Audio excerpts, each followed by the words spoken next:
एक दीप जलाओ बच्चों, पढ़ाई लिखाई की जरूरत नहीं है, खुद पास हो जाओगे। अगर बीमार पड़ते हो फिर एक दीप जला लो, अपने आप इलाज हो जाएगा, दवाई और डॉक्टर की जरूरत नहीं है। पुल बनाना है, दीप जलाओ, साइंस अपने आप विकसित हो जाएगी। तो ये 21 लाख दीपक जो जलाए जा रहे हैं, अरे अपने ही राम के नाम पे गरीबों को दे देते तेल तो शायद देश का ज्यादा भला होता। ये गिमिक्स करने से कोई राम नहीं होने वाला है। तो पॉलिटिकल पार्टी या गवर्नमेंट ऑफ इंडिया क्या मंदिर बनाना है? इंफ्रास्ट्रक्चर कौन बनाएगा? रोड कौन बनाएगा? अस्पताल कौन बनाएगा? स्कूल कौन बनाएगा? It is not the work of the government to make temples. जी, हमने तो कभी नहीं कहा कि दीपक जलाओ और अपने आप साइंस डेवलप हो जाएगी, मगर बचपन से पढ़ा है, चरखा चलाओ अंग्रेज भाग जाएगा। एक गाल पे चाटा मारे, दूसरा गाल आगे कर दो, अंग्रेज भाग जाएगा।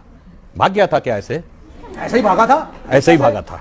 मान्यवर, वास्तविकता यह थी कि अगर महात्मा गांधी ने उस चरखे को प्रतीक बनाया था जहां पूरे राष्ट्र की भावनाएं संवेदना के साथ आके जुड़ी और उससे वो एक शक्ति मिली, नैतिक शक्ति, कि अंग्रेजों को भगाने में सफल हुए, उसी प्रकार यह दीपक एक प्रतीक है जहां से सभी के मन में एक ज्योति उत्पन्न होती है कि वो खड़े हो राष्ट्र के लिए। मगर कुछ लोग ऐसे होते हैं, जो अभी महंत जी कह रहे थे ना, कुछ लोगों को दीपक की रोशनी नहीं अच्छी लगती, उनको अंधेरा ही अच्छा लगता है, जिनके लिए रामचरितमानस में कहा गया, शब्द से न लिया जाए, सहज पाप प्रिय तामस देहा। जिनके मन में पाप होता है उनकी सहज प्रवृत्ति तामसी वैसे ही होती है। यथा उल्लू कही तम पर नेहा, उल्लू मतलब उल्लू की जैसे आसक्ति अंधेरे की तरफ होती है, कभी दीपक की तरफ नहीं होती है, वैसे कुछ लोग हैं सिर्फ अंधेरा देखते हैं। अब मैं जवाब देता हूं। इन्होंने बड़ा वाजिब सवाल किया कि राम मंदिर बनने से क्या हुआ था। जनाब, राम मंदिर ऐसे नहीं बना है। जब राम मंदिर बना है उससे पहले 4 करोड़ गरीब लोगों को प्रधानमंत्री आवास योजना के तहत आवास मिला है।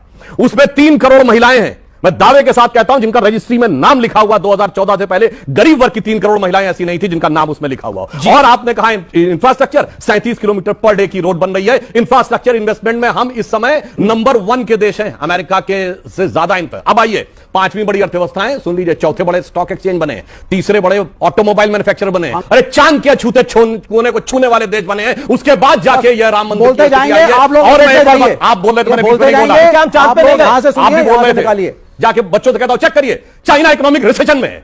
अभी फिच ने रेटिंग जो है उसकी घटा के 5.2 से 4.5 की है, भारत की 5.5 से 6.2 की है। ये अंतर हो रहा है कि कैसे हम एक लाइन, आज की दिवाली क्यों अलग है? ये दिवाली आखिरी दिवाली, क्योंकि 2014 क्योंकि आखिरी दिवाली क्यों है?